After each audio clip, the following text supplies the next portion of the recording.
The food never came. That's what my dad said. Standing in a dining room I wasn't invited to, surrounded by guests I had unknowingly fed for years. "Hi, I'm Delaney. I paid for every dish at Thanksgiving, then found out I was banned." No call, no warning, just silence. So I canceled everything and let them sit at a perfectly set table waiting. But what I did next, that's what really shook them. Have you ever been pushed out of your own family only to realize you were the one holding it together? Tell me, what would you have done if your name was erased but your money wasn't? Let's talk. I was pouring warm apple cider into a chipped mug when the phone rang, sharp and sudden, slicing through the quiet like a warning bell. I didn't rush to answer. The mug was from a fall craft fair 3 years ago with a tiny hand-painted turkey whose beak had faded to a soft rust color. I let the phone buzz 3 times before I picked it up. "Delaney," Dad's voice came through ragged at the edges. The food never came. I leaned back against the counter, the steam from the cider curling around my face. I took a slow sip before answering. "Oh," I said. "Maybe check with whoever placed the order." Silence on the other end. Not confused silence, wounded. Behind him, I could hear the faint clink of silverware chairs scraping, someone whispering sharply. Then Mom's voice cut through, shrill and distant. "Call her again!" It doesn't make sense. I could almost picture the scene, 20 relatives seated around a perfectly set table, waiting on a meal that would never arrive. White linen napkins folded just so, a centerpiece with tiny pumpkins sprayed gold, and no food. The last thing I heard before I ended the call was the sound of my father exhaling. Not a sigh, something closer to a defeat. It hadn't always been like this. Growing up, Thanksgiving was a performance. I don't mean that unkindly, it was beautiful in its own brittle way. But every smile felt rehearsed, every toast carefully rehearsed, every comment loaded with subtext. "Delaney, you always make the best stuffing. Code for you're useful. Never irreplaceable, just reliable." A week ago, I thought I was still expected. Aunt Carla had sent her usual message in the family thread. "Can't wait to see everyone," I replied. "Looking forward to it too." That should have been the end of it. Hours passed. Then a private message from my cousin, Emma. "Wait, are you actually coming? Your parents said you weren't invited this year." I blinked at the screen, then reread the text, and again. My thumb hovered, then called Mom directly. Her voice was overly bright when she picked up. "Hi, sweetie. Everything okay?" "I just heard I'm not invited this year." A beat, then, "Oh. Well, we're keeping it small. Just immediate family. I am immediate family." She sighed like I'd made things complicated. "We just thought it would be easier this way. Less tension." There hadn't been any tension, at least not until I'd stopped paying for Riley's credit card balance or Ethan's car repair. Apparently, my absence made things easier. They'd forgotten one thing, though. 2, actually. One, the turkey stuffing mac and cheese and 3 kinds of pie had been pre-ordered by me 2 weeks in advance, charged to my card. Because that's what I did. I paid for things quietly, like a ghost with good credit. And 2 ghosts eventually learn how to disappear on purpose. It took 2 short phone calls. The woman at Maple and Sage Butcher Shop processed the refund kindly. The bakery took longer, wanted confirmation, then emailed back once the refund was issued. I didn't feel satisfaction. Just stillness. Thanksgiving morning, I made cider from scratch. It filled the apartment with cinnamon and cloves, hiding the chill that crept through the old window panes. I didn't feel triumphant. I felt tired. Tired of showing up with casseroles and cash and being treated like a supporting character in a play I no longer auditioned for. When Dad's call came at 12:17 p.m., I was ready. Not rehearsed, just certain. That afternoon, I sat by my window and watched the light shift across the hardwood floor. I thought about the house I grew up in, 3 hours away and worlds apart. I imagined the rising panic as the minutes ticked by and no food arrived, the silence growing like mold on the good china. That night, as I curled up under my throw blanket, my phone buzzed again. A text from Aunt Carla. "You started something, and I think they know it." I stared at her words for a long time before I smiled just slightly and turned off the lamp. Sometimes the most powerful thing you can say is nothing at all. Betrayal doesn't slam the door. It slips in slowly, like winter air under a poorly sealed frame, quiet unnoticed until your fingers go numb. I didn't realize when it started. Maybe it was the night Riley and Trent moved in for just a few weeks that turned into 3 months. Or the time Mom called at 10 p.m., asking if I could drive across town to pick up paper lanterns, because she'd forgotten them for a party I wasn't invited to. Maybe it was earlier than that. Maybe it was always there. Riley once joked, "You'll die surrounded by power tools and unfinished love." She laughed. Everyone else did too. I smiled, but it stayed on my face too long. I spent most of 2023 in motion, fixing, patching, adjusting. After work, I'd change into worn jeans and a thermal shirt, head to the garage, and work on furniture for the dining room remodel. I refinished chairs, designed a new bench with storage underneath, even hand-stained the trim. The old floorboards squeaked differently under each foot, and I knew exactly where they'd creak when Mom would pace during dinner prep. They wanted the house guest-ready for the holidays. What that meant was, "Delaney, can you handle it?" And I did. I emailed contractors, filed permits, checked fire code requirements. I coordinated flower delivery. I covered the difference when Mom accidentally booked the more expensive paint crew. There were no thank yous, just more requests.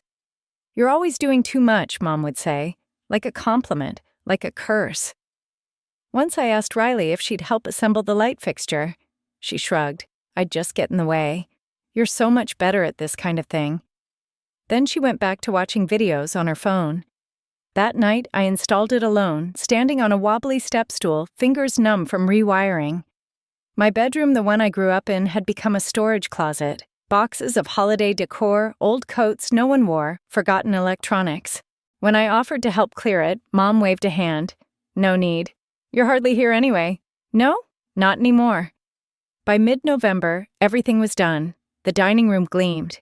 The chairs I sanded were now wrapped in plaid ribbon. The hand-built buffet table stood beneath garland and candles. I emailed Mom the receipts, the delivery confirmations, even the catering list, just in case she needed it. I never got a reply, not even a thumbs-up emoji. The butcher's name was Victor Hale. Kind man, knew me by voice. "Maple and sage," he answered cheerfully. When I called to cancel, he didn't ask questions. "You sure?" he said. "Your mom seemed pretty set on that bourbon-glazed ham." "She didn't order it," I replied gently. "I did." He was silent a beat. Then, "Got it. Refund'll be processed by the end of day." The bakery was harder. Sweet Laurel was famous for their pecan tart. I had placed the order 3 weeks earlier: pumpkin cheesecake, cranberry scones, apple cobbler. Mom had insisted on the cobbler, said it made the house smell like family. When I called to cancel, the woman hesitated. "Mrs. Hart already confirmed this morning." "No," I said. "That was Colleen Hart. The card on file ends in 0841. That's mine." Pause. Then understood. "Would you like a confirmation email?" I didn't want it, but I needed it. A few days later, I opened my inbox and saw it, an email from Mom to Sweet Laurel Bakery, excited for Thursday. "Thanks again for confirming. Colleen." No mention of me, no correction. She had signed off like she'd paid, like she'd planned it, like I didn't exist. I scrolled back, found my original receipt, and forwarded it. No message, just a subject line, "For clarity." That was the moment something cracked. Not loudly, just enough to let light in. I sat on the edge of my bed, phone in hand, staring at nothing in particular.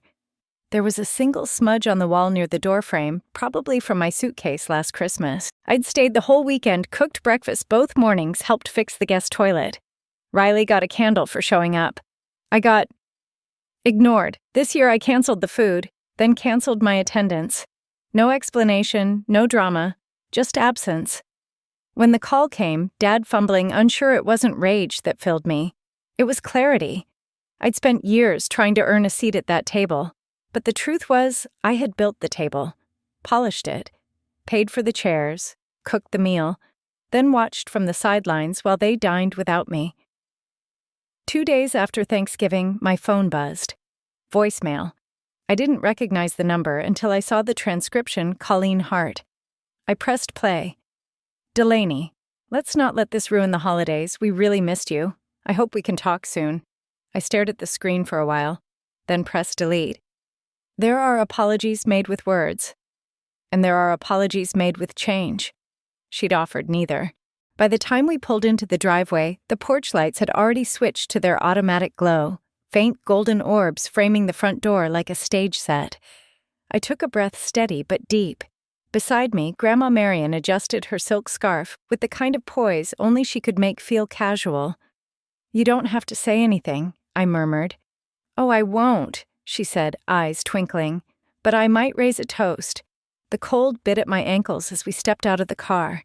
Inside, laughter rose and fell like wind against old shutters too rehearsed to be real. I paused at the threshold, one gloved hand resting on the handle.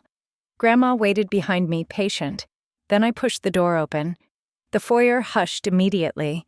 Mom froze mid-step, a glass of white wine in her hand. The color drained from her face so fast I wondered if she'd spill it. Dad looked up from the living room, his expression unreadable, maybe even relieved. Riley blinked like someone had turned the lights too bright. Someone dropped a fork in the dining room. I smiled softly. "Merry Christmas." No one moved. Grandma stepped forward and pulled off her gloves with practiced elegance. "Well," she said brightly, "isn't this cozy?" Mom finally found her voice. "You." Her eyes locked on her mother. "I wasn't expecting, clearly," Grandma replied, brushing past her. "But you know me. I always liked surprises." We hung up our coats in silence. My fingers were steady as I smoothed down my dress, navy blue tailored quiet. Not flashy, just intentional. Everything tonight had to be intentional. The dining table was already set. White and gold china, silver-rimmed glassware, tall candlesticks. I noted the sweet Laurel pumpkin cheesecake, store-bought perfection, sitting untouched near the center. Delaney Aunt Nora greeted cautiously. "Nice to see you." "You too," I replied. "Everything looks beautiful." I didn't say more. I didn't need to. We took our seats. I was placed at the far end next to Grandma, of course. Mom sat at the head fork, all ready in hand. Her shoulders were too straight, too stiff. Riley leaned in to her new boyfriend and whispered something, glancing our way. He chuckled nervously. Small talk filled the air like smoke from a damp log. Too thick, not quite catching. I watched silent. They were performing every compliment, every chuckle, every pass of the cranberry sauce, rehearsed like a bad community theater play. No one addressed the fact that the woman Colleen had erased from family history was carving the ham with surgical grace. Grandma took a bite, dabbed her mouth delicately, and said, "Oh, this stuffing. Store-bought, isn't it?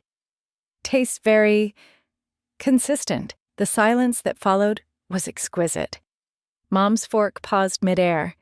"It's from the same place as always," she said, brittle. "Ah," Grandma replied, sipping her wine. "Well, that explains it." I focused on slicing my carrots. I didn't speak. My silence filled the room more completely than any speech could. I wasn't there to argue. I was there to exist. And that, for my mother, was the deepest insult of all. Toward dessert, the cousins began whispering, texting under the table. I caught Ethan watching me more than once, his eyes unsure a crease between his brows. He didn't look away when I met his gaze. That in itself felt like a small miracle. Then Grandma lifted her glass. She didn't rise. She didn't need to. "To family," she said clearly. "The kind that shows up even when uninvited." A few forks froze midair. Someone coughed. Dad cleared his throat and reached for his water. Mom pressed her napkin against her lips and didn't say a word. Afterward, I helped Grandma with her coat. Outside, the chill had deepened. The air felt sharper now, like it had seen too much, and no longer cared to be kind. "You were graceful," Grandma said as we walked to the car. "That's more powerful than any speech." "I didn't feel powerful," I admitted. "You didn't need to," she said. "You just had to be undeniable." That night, after I dropped her off and returned home, I settled into the couch, still in my dress. My phone buzzed with a message from Laurel. "You okay?" That was iconic. I typed back one sentence before turning the phone face down. "I'm better than I've been in years." The keys didn't fit anymore. I tested them one by one, letting each fail with a soft, final click. It wasn't a matter of safety, I wasn't afraid. I just needed the symbolism. I needed to hear the tumblers deny entry to what no longer belonged. Calvin once said to me, "Changing the locks isn't petty, it's just remembering who's allowed to return." He'd meant it literally when his brother kept borrowing tools without asking, but I'd filed it away, knowing it applied to more than just garages and socket sets. Now, it applied to peace. The locksmith had come on a quiet Tuesday morning. He was polite, efficient, and didn't ask questions. When he left, the only trace of the past was the small pile of outdated brass keys sitting in a shallow bowl on my entryway table. I'd leave them there for a while, not as a threat, but as a reminder. The apartment felt different, afterward lighter. I rearranged the furniture, pushing my reading chair closer to the window where the light came in around 3 p.m. The dining table I'd sanded and finished myself now held only a ceramic bowl of lemons and a cloth napkin. Simple. Intentional. A few days later, I walked into the Waterline Credit Union and closed the college fund I'd been quietly growing for Cassidy Riley's daughter. The teller didn't blink as I redirected the funds to a local scholarship foundation. I wrote the donation in Calvin's name. He would have liked that. As I left the building, the January air nipped at my cheeks, but it felt invigorating. I wasn't losing anything. I was finally putting my name on the ledger. Later that week, I returned to Fern Street Library. Nora greeted me at the front desk with a surprised but warm smile. "We haven't seen you in a while. I'm hoping to change that," I said. She led me back to the children's reading room where the carpet was worn in all the right ways, and the air smelled faintly of old books and optimism. I spent the afternoon shelving reading to a small group of kids who didn't care about family tension or legacy, only if I could do the voices right. I left with a sore throat and a lighter heart. The next morning, I baked lemon bars from scratch. I used Grandma Marion's recipe, the one scribbled in the margin of her old church cookbook. The kitchen filled with the scent of sugar and zest, soft and golden. When they cooled, I cut them into even squares, packed them into a tin lined with parchment, and drove them to the senior center. I didn't leave a note, just left the box on the welcome table and walked out before anyone could ask who brought them. It wasn't about recognition. It was about remembering who I wanted to be outside of what my family allowed. That night, the group chat lit up. "Mom, let's move on. It's the new year." Followed minutes later by, "You didn't have to be cruel, Delaney." I stared at the screen, then typed with steady fingers. I wasn't cruel. I was clear. I didn't expect a response, and none came. The next morning, as I poured coffee into the mug Calvin had bought me years ago, a deep green ceramic with a chip in the handle, my phone buzzed again. This time it was Aunt Carla. "I saw the way she looked at you." Her message read, "She knows you're not hers to control anymore." I didn't reply right away. Instead, I stood by the window, watching the light change across the floor. It was soft and slow, like forgiveness you give yourself, not because someone asked for it, but because carrying it any longer would ruin your spine. Somewhere in the distance, a wind chime rang. I hadn't noticed it before. I smiled and turned back toward the silence I now owned. The house looked the same. That was the strangest part. Same beige siding, same chipped ceramic wreath hanging by a frayed ribbon, same porch light that flickered even when it wasn't supposed to. But when I stepped through the door, the air was different. Thicker, like walking into a courtroom where everyone already knew the verdict. Colleen had set the table for 6. A roast chicken sat in the center, steam rising in gentle curls. The green beans were too shiny, probably coated in some butter glaze she'd learned from a holiday magazine. The candles were lit, the napkins folded, everything polished except for the people sitting around it. I took the seat at the far end across from her. It wasn't intentional, but I didn't move. She cleared her throat and spoke first. "Delaney," she began, folding her hands. "We're glad you came." A beat of silence followed, like everyone was waiting for their lines. "You didn't have to bring Grandma to Christmas," she continued. "You knew how that would look." I didn't blink. I didn't bring her to make a point. I brought her because she asked me what I was doing for Christmas, and I didn't want to lie. Colleen tightened her jaw.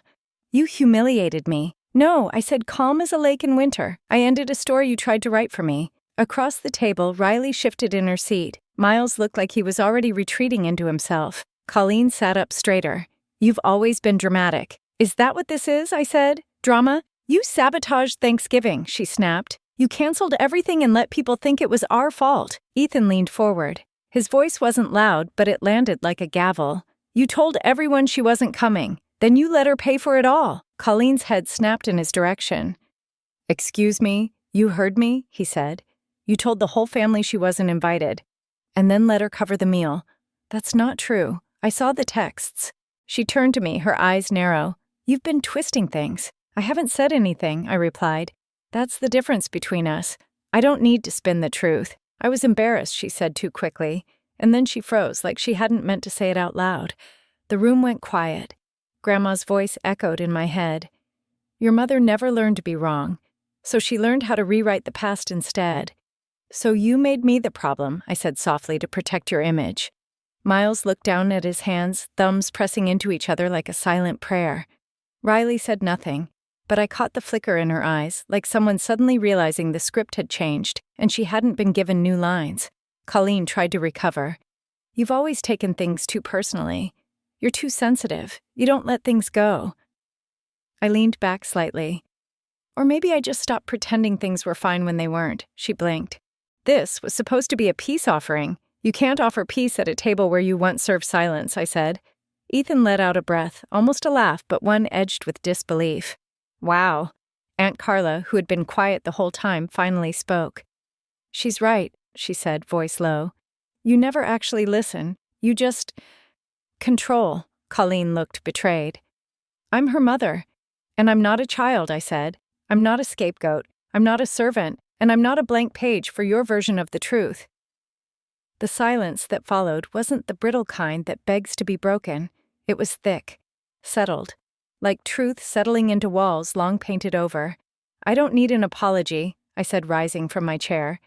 I just need you to know I see everything now. Colleen's mouth opened, but no sound followed. Whatever she was going to say, justification, denial, or plea, died in the stillness of the room. I looked at Miles. He gave me a small, almost imperceptible nod.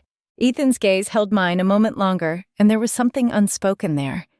Not guilt, not quite solidarity, but a start. Riley didn't meet my eyes, but I saw her fidget with the edge of her napkin. As I walked out of the dining room, I didn't slam any doors. I didn't storm off. I didn't say goodbye. Some exits don't need punctuation. They just need to happen. The air inside Waterline Cafe smelled of toasted almonds and soft jazz. I arrived early, choosing a table near the window where the morning light spilled across the polished wood. Outside, Tacoma's waterfront shimmered under a rare stretch of sun. People passed by in quiet rhythms, dog walkers, bundled-up couples, someone jogging with a cup of coffee in hand. Ethan slid into the seat across from me 10 minutes late, his coat damp at the shoulders, his hair unstyled. He looked tired, but not evasive. That in itself felt new. I wasn't sure you'd come, he said, folding his hands. I stirred my tea. I wasn't sure either. He smiled, small, apologetic. I stayed quiet too long. That's on me. I nodded, letting the silence settle between us. It wasn't uncomfortable. It was overdue. I didn't know how to talk about what Mom was doing, he continued, or how we all let it happen. Riley, she still won't say anything, but I see it now. Thanksgiving, Christmas. That wasn't you being difficult. That was you stepping out. I wasn't trying to make a scene, I said. You didn't, he replied. She just lost control of the story. We sat for a long moment, the clink of cups and hum of conversation filling the gaps. When he finally left, we didn't hug. But he touched my shoulder gently, a gesture that felt like acknowledgement. That afternoon, I opened a padded envelope in my mailbox.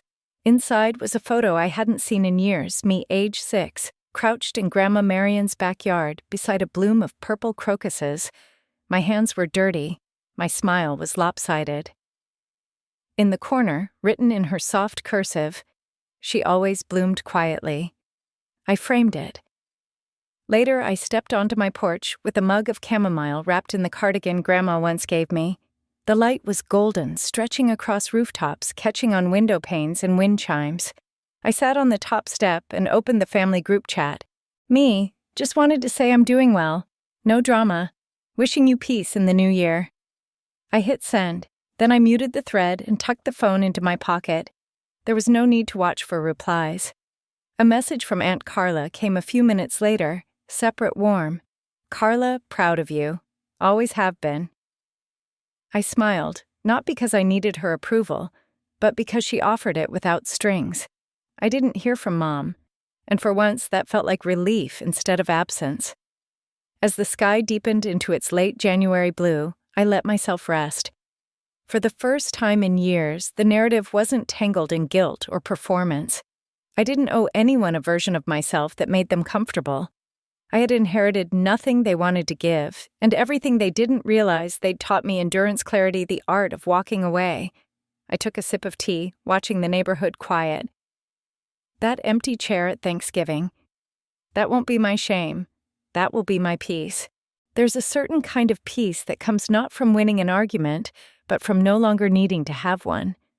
Sitting on my porch, tea in hand, I didn't feel triumphant. I just felt light. Not because everything was fixed, but because I finally stopped carrying what was never mine to hold. Sometimes the most loving thing we can do is step back from the roles others assign us. Family isn't about obligation, it's about recognition and showing up with care. If we spend our lives tending only to others' fires, we may forget how to keep our own warm. And in this life, quiet strength is still strength. If this story stirred something in you, I hope you take a moment to reflect. Maybe share it with someone who's felt unheard at a family table. Or leave a comment, your story matters too. Thank you for listening.